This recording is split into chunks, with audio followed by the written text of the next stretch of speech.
तुला चित्रकलेची आवड होती हे मान्य आहे. पण पेंटिंग अजूनही करतोस का? आणि ते म्हणजे ते तुला पेंटिंग करणं किंवा ह्या सगळ्या गोष्टी यात तुला आत्ता समृद्ध कसं करतात? आता लहानपणापासून आवड मग त्यात 1ली ते 4थी मध्ये त्या छोट्या दुहेरी वह्या असायच्या. त्यात मी वीरबाजी शाळेत आमच्या सासवडला एक शाळा आहे. तरी ते ड्रॉइंग करायचो त्याच्यामध्ये. मग धारवाडकर सर आमचे पुरंदर हायस्कूलला आम्ही गेलो. जेव्हा तिकडे माध्यमिक शिक्षण सुरू झालं. नंतर मी अभिनव कॉलेजला आलो. मग भारती विद्यापीठला गेलो. मग हे करताना पेंटिंग मला समृद्ध करायचंच म्हणजे अजूनही करतं. म्हणजे पेंटिंगचं कसं होतं की आनंद स्वतःच्या आतली जी काही इच्छा आहे किंवा स्वप्न आहे किंवा काम आहे किंवा जे काही आपल्याला मांडायचे ते आपण त्या पेंटिंगमधनं मांडतोय. म्हणजे ते अजूनही करतोस तू? अजूनही मांडतो पण एवढं प्रमाणात काही ते आता होत नाहीये. त्याचं कारण काय झालं की फाउंडेशन झाल्यानंतर मी पहिल्या वर्षी गेलो की म्हणजे कॉलेजला ॲडमिशन घेण्याच्या अगोदरच मी फिल्म इंडस्ट्रीत काम करत होतो. तर ते मला कॉम्बिनेशन मी खरं तर केलं दोघांचं. अच्छा. म्हणजे काय की मेमरी ड्रॉइंग जसं आपण करतो, कलर कॉम्बिनेशन करतो. तसंच मला कॅमेरासमोर एक 3D सेटअप हे सगळे आपल्याला उभे राहिले पाहिजे. त्याला एक प्रमाण असावं, कलर कॉम्बिनेशन असावं हं, हं. आणि त्याचं एक नॉलेज येण्यासाठी मी ते कॉलेज केलं. पण ते करताना मला नक्कीच त्या कॉलेजचा फायदा माझ्या सेटमध्ये झाला आणि भारती विद्यापीठला आमचे मानसिंग काटकर म्हणून शिक्षक आहेत. तर ते नेहमी म्हणायचे म्हणजे ते मला मी कुठलातरी सिनेमा करून आलो, की आल्यानंतर मी एखादं पेंटिंग केलं, कंपोझिशन केलं. तर त्यांना दिसायचं. ते मला सांगायचे, "हे तू जे करतोय ना काम, ते शूटिंग जे केलंय ना तू, तेच तू इथे दाखवतोयस." मग म्हटलं, "असं का होतंय?" म्हटले, "ते होतं कारण तू पेंटिंग करतो. तुला आत इथे जे काही शिकलंय तू तिकडे दाखवशील, तिकडची गोष्ट इथे. हे इकडे. कॉम्बिनेशन बरोबर, बरोबर. होत राहणार."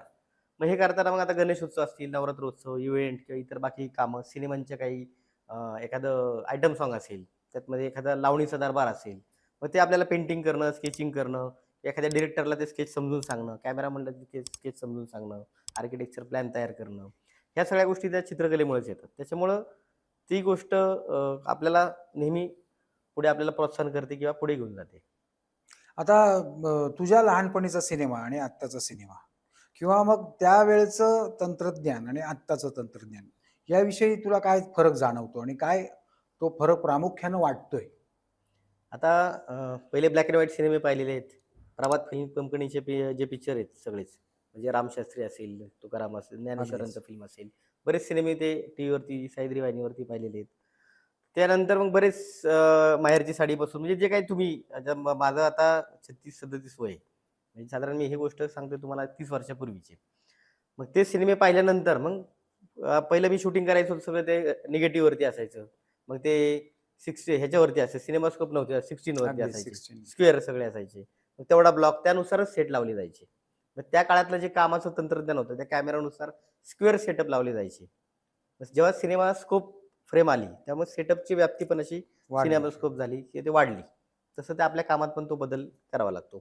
की त्याच्यानंतर मग व्ही-एफ-एक्स आलं. पहिलं कसं होतं की आम्ही देव-देवतांचे फिल्म बरेच करायचो. म्हणजे जादू चमत्कार, टंगूज घे, ते जादूचे चमत्काराने काहीतरी पुढे काढ. बरोबर. कोणतरी गुहेत इन कर, तो चांगदेवांचा वाघ चालत आलाय, मग त्याला ट्रॉली टाक.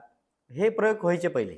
मग आता काय होतं की व्ही-एफ-एक्स आणि हे सगळ्या गोष्टी आल्यामुळे मग ते डायरेक्ट क्रोमावरती ते शूट होतं. बऱ्याच गोष्टी आता तंत्रज्ञान अवगत झाल्यामुळे ते जास्त सेट लावले जात नाही किंवा क्रॉमा केल्यानंतर खूप लांबवर करण्याची गरज नाहीये. फक्त हं. आपण दोघे बसलोय, छोटा सेटअप लावला, ओके. बॅकड्रॉप सगळं केलं जायचं. म्हणजे केलं आता होतं ते. पहिलं ते करायला लागायचं सगळ्या गोष्टी. हा फरक आपल्याला जाणवतो.